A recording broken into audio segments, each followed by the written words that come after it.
Assalamualaikum warahmatullahi wabarakatuh. Waalaikumsalam warahmatullahi wabarakatuh.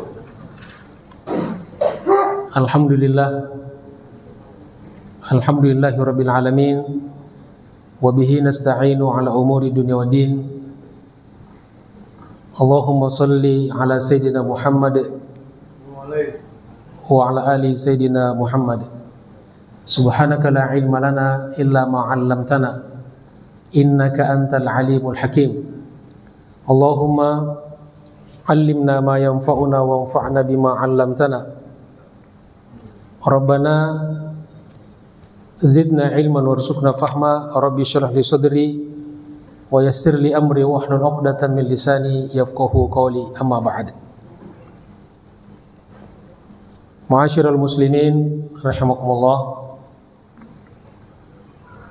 Para jemaah sekalian, para guru, para asatid, para orang tua, tokoh masyarakat, segenap pengurus Masjid Al-Akbar, serta saudara-saudaraku sekalian, baik yang hadir di tempat ini ataupun yang ikut secara online. Semoga kita semuanya insya Allah senantiasa diberikan bimbingan, diberikan hidayah, diberikan keberkahan dan rahmat oleh Allah Subhanahu wa taala. Apa kabar semuanya? Sehat ya? Alhamdulillah. Alhamdulillah kita bisa kembali bersilaturahim. Mudah-mudahan Allah senantiasa lapangkan rezeki kita dan Allah panjangkan umur kita. Kemudian kita masih diberikan kesempatan untuk talabul ilmi. Mudah-mudahan ilmu yang kita dapatkan adalah ilmu yang barokah dan bermanfaat dunia akhirat. Amin ya rabbal alamin. Kajian kita pada kesempatan ini insyaallah melanjutkan pembahasan kitab Khulasatun Nurul Yakin atau mukhtasar Khulasatun Nurul Yakin.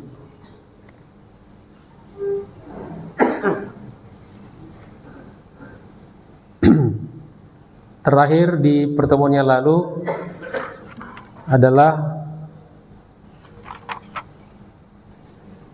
keluarnya Nabi dan sahabatnya dari pemboikotan ya, dari embargo. Betul ya? Insyaallah pada kesempatan ini ada 3 tema yang akan kita bahas. Yang pertama yaitu utusan Najran atau wafdu Najran. Kemudian yang kedua, wafatnya Siti Khadijah dan pernikahan Nabi dengan Saudah dan Aisyah. Serta yang terakhir, wafatnya Abu Thalib, paman baginda Rasulullah sallallahu alaihi wasallam. Kita mulai yang pertama ya. Wa fis sanatil ashirati, dan pada tahun 10 atau tahun 10 kenabian, wafada alaihi wafdun, datanglah kepada Nabi utusan. Ya. Wafdun itu artinya utusan atau delegasi. Ada hadis mengatakan al-hujjaju wal ummaru wafdullah. Orang yang pergi haji dan umrah itu adalah utusan-utusan Allah. Delegasi Allah. Dari mana utusan itu datang? Min Nasara Najran. Dari orang-orang Nasrani Najran. Najran itu nama tempat, nama kampung baina Makkah wal Yaman. Posisinya, letaknya ada di antara kota Makkah dan Yaman. Ya. Jadi ini agak sebelah selatan Saudi Arabia, antara Yaman dan Makkah. Ini kabilah-kabilah dari negeri ini terkenal dengan banyak ulama, ya, banyak ulama. Kemudian juga yang saya tahu ini orangnya orang-orang keras, ya, artinya keras memperjuangkan Islam. Jadi ini suku-suku Najran ini yang sekarang banyak berjibaku menghadapi orang-orang Syiah di Yaman.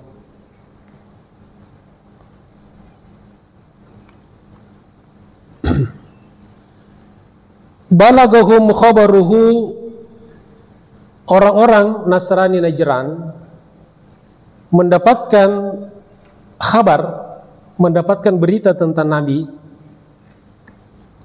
Dari mana?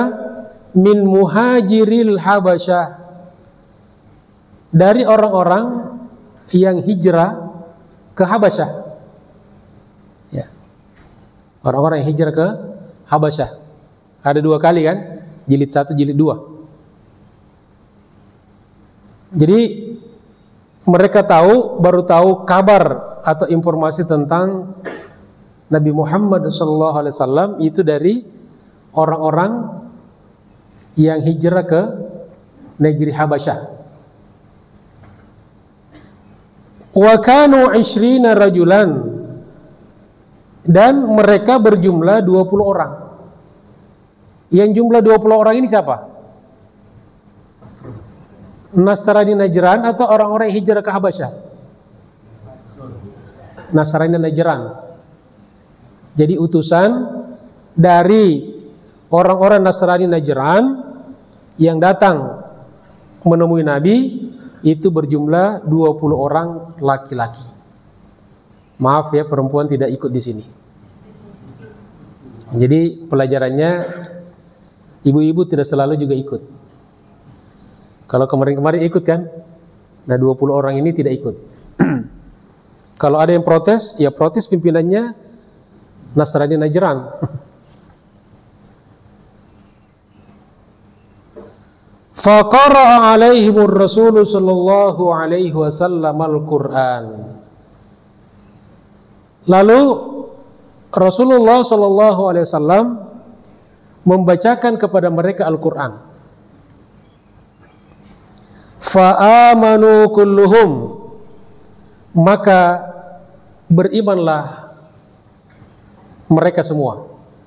Jadi yang 20 orang itu setelah dibacakan oleh Nabi Muhammad SAW Al-Quran, maka mereka masuk Islam. Alhamdulillah. Fawabbahum Abu Jahlin. Lalu orang-orang Nasrani Najran ini yang sudah masuk Islam itu dicaci maki oleh Abu Jahal. Jadi memang Abu Jahal ini kepoh ya, reseh. Ya, semua urusan orang ikut campur.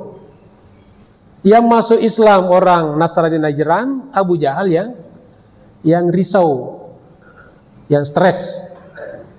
Jadi pokoknya Abu Jahal ini jangan ada orang masuk Islam dari mana saja. Fawabbahum Abu Jahlin ala islamihim. Lalu Abu Jahal mencela, mencaci maki, ya, mengkritis keras tentang masuk Islamnya mereka, yaitu orang-orang Nasrani dari Najran. Faqalu lahu, lalu orang-orang Nasrani Najran berkata kepada Abu Jahal, lakum ma antum alai, bagi kalian apa yang kalian pilih, silahkan, itu pilihan kalian. Walana makhtarnahu, dan bagi kami juga pilihan kami. Masing-masing kita punya pilihan. Kamu memusuhi Islam, itu pilihan kamu. Saya masuk Islam, itu pilihan kami.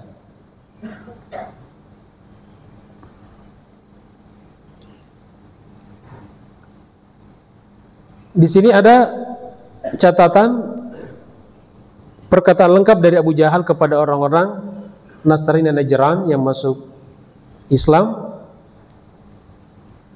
Kata Abu Jahal, ma ra'aina, kami tidak pernah melihat rakban ahmaku minkum, penunggang kuda yang lebih bodoh dari kalian. Ini kata siapa? Kata Abu Jahal. Arsalakum qaumukum, kaummu mengutus kalian. Ta'lamuna khabara hadzal rajul, kalian mengetahui kabar tentang orang ini, maksudnya Nabi Muhammad sallallahu alaihi wasallam. Fasabtum, lalu kalian murtad. Jadi keluar dari agama Nasrani ke Islam, mereka katakan juga murtad. Faqalu, lalu mereka menjawab, salamun alaikum, semoga keselamatan atasmu, atas kalian. La nujahilukum, kami tidak ingin membodoh-bodohi kalian. Kalau kalian berlaku bodoh kepada kami, sebaliknya kami tidak mau berlaku bodoh kepada kalian. Nah, ini akhlak Islam. Jadi mereka sudah masuk Islam, diberikan hidayah oleh Allah Subhanahu wa taala. Lakum ma antum alai, bagi kalian apa yang telah kalian pilih, walana makhtarnahu, dan bagi kami apa yang telah kami pilih juga. Fa anzalallahu fi dzalika, lalu Allah Subhanahu wa taala menurunkan firman Allah, yaitu surat Al-Qasas ayat 52 sampai 55. A'udzu billahi minasyaitonir rajim. Alladzina atainahumul kitab min qablihi hum bihi yu'minun wa idza yutla 'alaihim qalu amanna bihi innahul haqqu min rabbina inna kunna min qablihi muslimin. Ulaika yu'tauna ajrahum marrataini bima sabaru wa yadra'una bil hasanati sayyi'ah wa mimma razaqnahum yunfikun. Wa idza sami'u lagwa a'radu an wa qalu lana a'maluna wa lakum a'malukum salamun alaikum la nabtagil jahilin. Shadaqallahul adzim. Itu selesai cerita tentang utusan Nasrani Najran yang kemudian masuk Islam. Ada berapa orang? 20 orang. Wafatu Khadijah, wafatnya Khadijah, zawaju Saudah wa Aisyah, kemudian pernikahan Nabi dengan Saudah dan Aisyah. Wa fi sanatil ashirati minan nubuwah, dan pada tahun ke-10 dari kenabian, tuwfiyatis sayyidatu Khadijah, nyonya Khadijah wafat. Sayyidah itu artinya nyonya. Kalau laki-laki sayyid, tuan. Ya, biasa disingkat dengan Siti. Ya, sayyidati. Jadi Siti itu bukan bahasa Indonesia. Itu dari bahasa Arab, ringkasan dari sayyidati. Kalau laki-laki sayyidi, disingkat sidi. Kalau di Mesir, orang-orang Arab Mesir, ya sidi, ta'al ya sidi. Maksudnya kesini tuanku, tuan. Jadi pada tahun 10 kenabian wafat Siti Khadijah, ya, istri Nabi ya. Fahazina 'alaiha ar-rasul sallallahu alaihi wasallam. Maka Nabi sangat bersedih. Sedih yang sangat berat. Ya. Suami meninggal istrinya tentu sedih. Tapi lebih sedih lagi biasanya kalau yang meninggal suaminya. Biasanya perempuan kalau suaminya meninggal pingsan. Ya, rata-rata begitu ya. Tapi kalau laki-laki meninggal istrinya, jarang-jarang pingsan. Ya, jarang-jarang pingsan.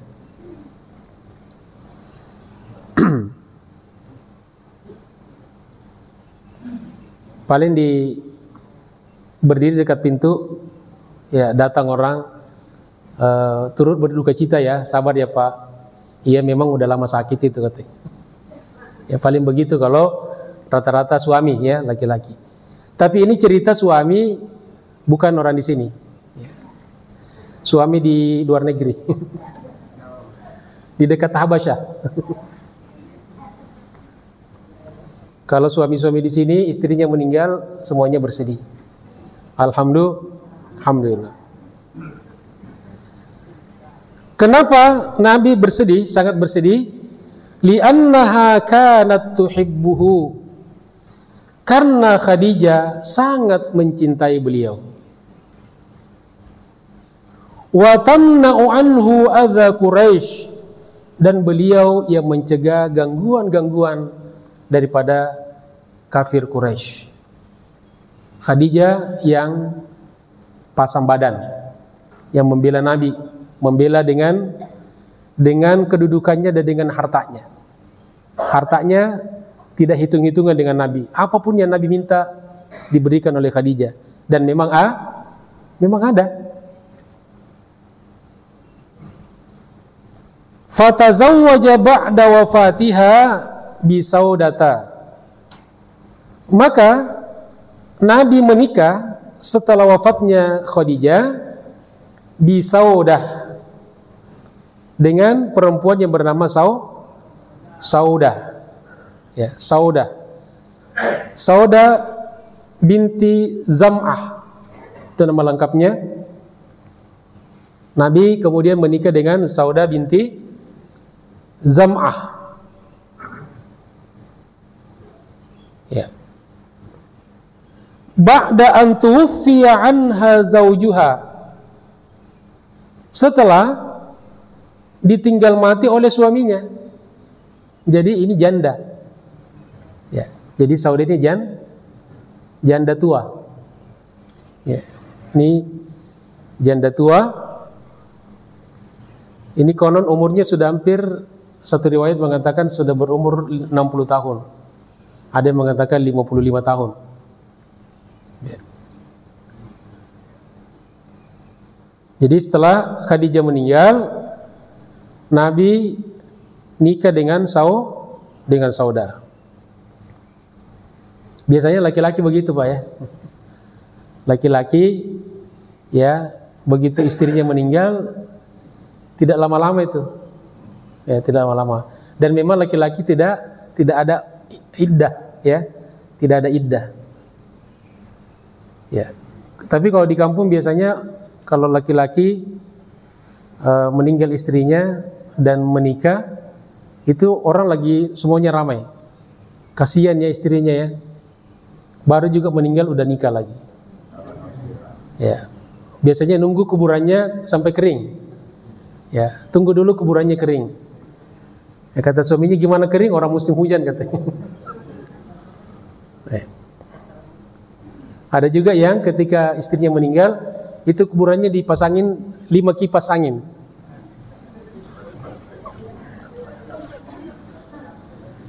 Kenapa katanya? Biar cepat kering. Ini juga suami bukan di sini ya.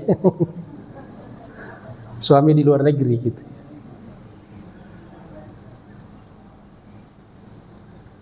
Wa kanat qad amanat billahi wa rasulihi, dan dia ini Saudah sudah beriman kepada Allah dan Rasulullah, sudah masuk Islam. Ya, wa khalafat aqaribaha, dan beliau termasuk orang yang menyalahi kerabat-kerabatnya. Jadi kerabatnya masih kafir, masih musyrik, beliau masuk Islam. Bahkan Saudah ini termasuk salah satu dari peserta hijrah Habasyah yang kedua.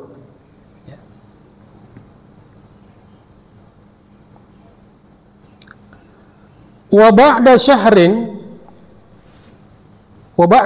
dan setelah 1 bulan, aqada ala Aisyata binti Abi Bakrin As-Siddiq.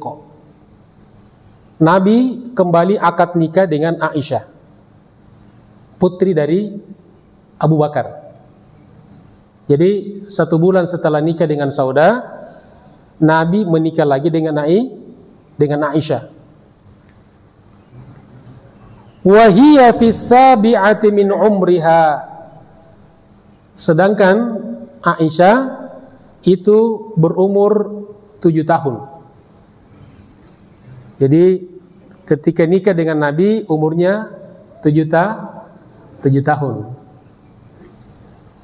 Mudah sekali ya.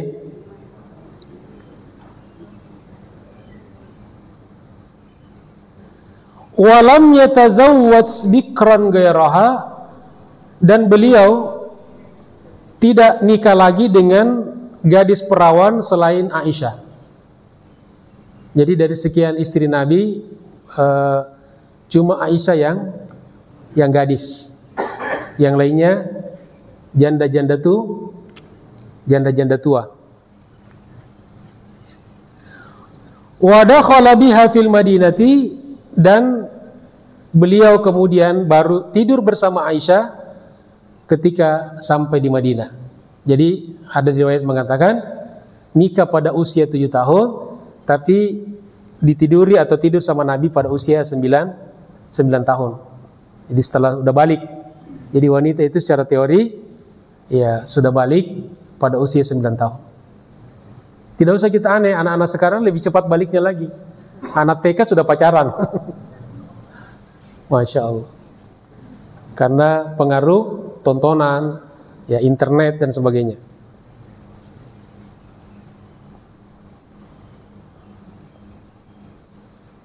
Tapi dari pernikahan beliau dengan Aisyah tidak dikaruniai anak. Dan ketika Nabi wafat, usia Aisyah itu baru 18 tahun. Ya.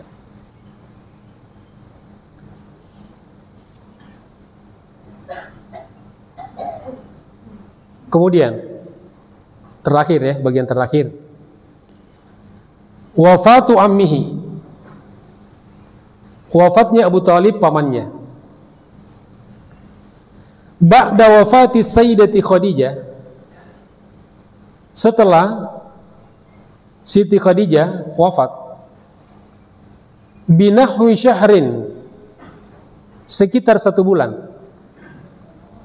Sekitar 1 bulan setelah wafatnya Khadijah, tuwfiya ammuhu, wafatlah paman beliau, Abu Thalibin, yang bernama Abu Thalib.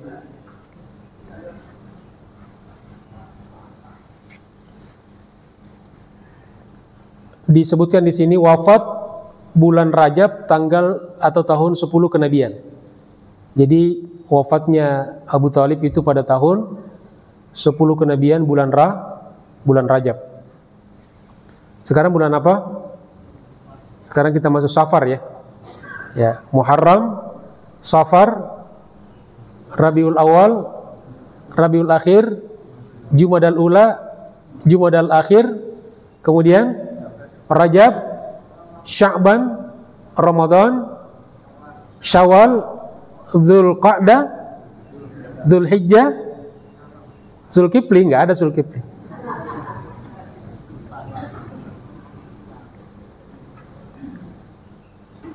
Jadi pada bulan Rajab tahun 10 kenabian,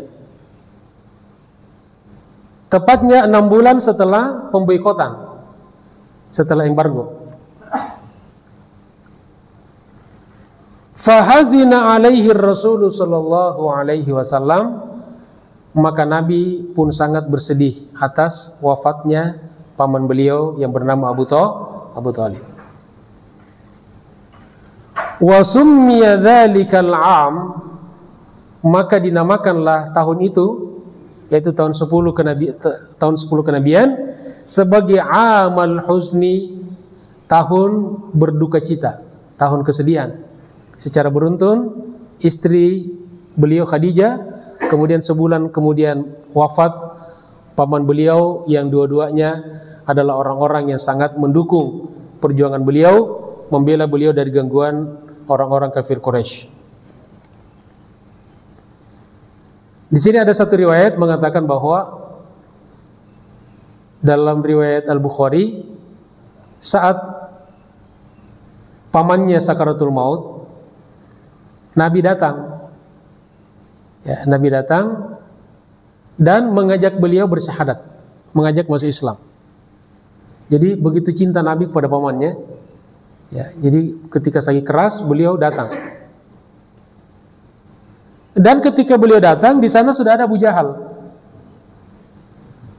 Abu Jahal. Jadi setiap kali Nabi menuntun, Abu Jahal mengatakan, mengintimidasi ya Abu Thalib dan mengatakan, jangan tinggalkan agama nenek moyang kita. Jangan tinggalkan agama nenek moyang kita.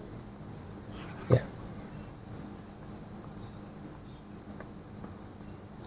Nabi Muhammad SAW ingin memohon ampun kepada Allah Subhanahu Wa Taala untuk pamannya. Jadi karena beliau sangat berjasa kepada perjuangan Nabi, maka Nabi balas budinya ingin agar Abu Thalib diampuni oleh Allah Subhanahu Wa Taala. Lalu turunlah firman Allah Subhanahu Wa Taala di surat At-Taubah ayat 113. Bapak Ibu bisa lihat, A'udzubillahi minasyaitonirrajim. Maka lin nabiyyi walladzina amanu, tidaklah bagi nabi dan orang-orang beriman, ayyastaghfiru lil musyrikin, mereka memohon ampun kepada Allah untuk orang-orang musyrik, walau kanu uli kurba, meskipun itu adalah keluarga dekat. Ini dalil tidak boleh kita mendoakan orang non muslim yang sudah wafat. Tapi boleh kita mendoakan yang masih hidup. Doakan hidayah. Ya, jangan keberkahan. Ya, jangan, karena keberkahan hanya berhak diperoleh orang beriman. Jadi kalau orang non muslim, kita doakan mudah-mudahan mendapatkan hidayah sebagaimana Nabi berdoa kepada Allah untuk Umar bin Khattab dan Umar bin Hisham. Ya Allahumma aizzal Islam bi ahadil umarain. Ya Allah, muliakan Islam dengan masuk Islamnya salah satu dari dua Umar bin Khattab atau Umar bin Hisham. Ya, atau Abu Jahal. Yang kemudian diterima doa Nabi, yaitu masuk Islam Umar bin Khattab. Ada yang bertanya, Ustadz, kalau kita melayat tetangga kita yang non muslim boleh nggak? Ya boleh. Tapi jangan datang ke sana bacain Al-Fatihah atas yang meninggal ini, Al-Fatihah, nggak boleh. Ya. Paling kita datang, kami turut berduka cita ya, sabar ya. Gitu. Itu aja, tidak masuk pada ranah iman, akidah. Ya. Jangan malah pimpin doa di situ, malah ikut tahlil gitu kan. Ya. Kemudian juga turun firman Allah Subhanahu wa taala di surat Al-Qasas ayat 56. A'udzubillahi minasyaitonirrajim. Innaka la tahdi man ahbabta walakinnallaha yahdi may yasha. Sesungguhnya engkau Muhammad tidaklah bisa memberikan petunjuk kepada orang yang kamu cintai. Walakinnallah, akan tetapi Allah yahdi may yasha, memberikan petunjuk kepada siapa yang dikehendakinya. Nah, ini dalil-dalil bahwa kita tidak boleh mendoakan orang non muslim setelah meninggal. Ini Nabi ditegur langsung oleh Allah Subhanahu wa taala, paling tidak dengan 2 ayat. Ya.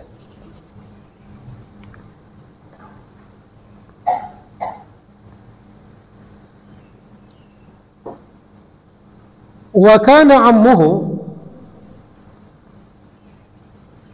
tadi tahun itu kemudian dinamakan dengan apa? Tahun duka cita, Amul Husni, tahun kesedihan. Kenapa? Li'annahu faqada fihi zaujahu wa ammahu, karena di dalam tahun itu beliau kehilangan istri dan pamannya. Wa kana ammuhu, dan pamannya itu yaitu Abu Thalib ya'taqidu, meyakini sidqa ma jaa bihi Rasulullah sallallahu alaihi wasallam, kebenaran apa yang dibawa oleh Rasulullah sallallahu alaihi wasallam. Jadi sebetulnya Abu Thalib itu dia percaya kepada Nabi Muhammad sallallahu alaihi wasallam, pada ponakannya. Illa annahu, kecuali atau tetapi, lam yantiq bisyahadah, cuma belum saja mengucapkan syahadat. Ila akhiri lahzatin min hayatihi, sampai pada saat-saat akhir hayatnya. Kenapa? Khaufan min ta'yiri Quraisyin, karena dia takut daripada celaan dan gangguan orang-orang Quraisy. Nah, jadi Abu Thalib sebetulnya sudah beriman nih. Nah, ini pelajaran bagi kita bahwa kadang-kadang orang tidak menerima kebenaran karena faktor gengsi. Ini gengsi aja nih. Karena Abu Thalib adalah pemuka tokoh Quraisy. Nah, tidak mau dicemooh oleh para tokoh-tokoh Quraisy. Maka dia tetap tidak bersyahadat. Nah, ada satu catatan jamaah sekalian dirahmati Allah Subhanahu wa taala. Jadi setelah Abu Thalib meninggal, datanglah Al-Abbas bin Abdul Muttalib. Ini saudara dari Abu Thalib. Jadi masih paman Nabi juga. Seperti kita ketahui, paman Nabi ini ada 9. Jadi bapak Nabi itu ada 10 orang bersaudara, kan laki-laki semuanya. Al-Abbas, Abu Thalib. Ya. Kemudian Al-Abbas ini berkata kepada Nabi SAW,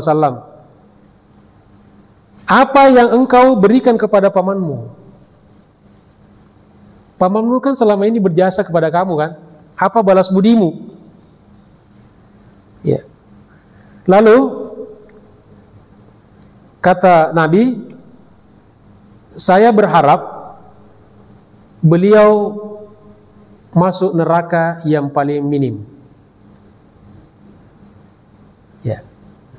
Jadi beliau berharap masuk neraka yang paling minim. Dalam satu riwayat dikatakan neraka Abu Thalib itu adalah dia dipakaikan slop dari neraka setinggi tumitnya, ya, setinggi tumitnya, dan seketika mendidih sampai di kepalanya. Itulah neraka yang paling ringan. Lalu kata Nabi juga dalam Sahih Bukhari, dan seandainya bukan karena saya, kata Nabi, maka pamanku akan menempati neraka yang paling rendah. Ya. Tapi pokoknya masuk neraka aja gitu kan? Ya. Tapi masih minim lah. Ya. Karena berkat Nabi, pamannya juga mendapatkan neraka yang paling rendah. Bahkan Abu Jahal, ya Abu Lahab, paman Nabi SAW, itu katanya setiap hari Senin diringankan nerakanya. Kenapa? Gara-gara dia ikut membantu proses kelahiran baginda Rasulullah SAW. Ketika ibunya Nabi mau melahirkan, ya Abu Lahab memerintahkan kepada pembantunya untuk membantu proses kelahiran ya ponakannya. Lalu ulama kemudian menarik hukum bahwa dari cerita itu Abu Lahab berperanan membantu kelahiran baginda Rasulullah SAW, dan ketika diberitahu kalau Aminah sudah melahirkan, maka dia senang, dan karena senangnya maka pembantunya itu dimerdekakan.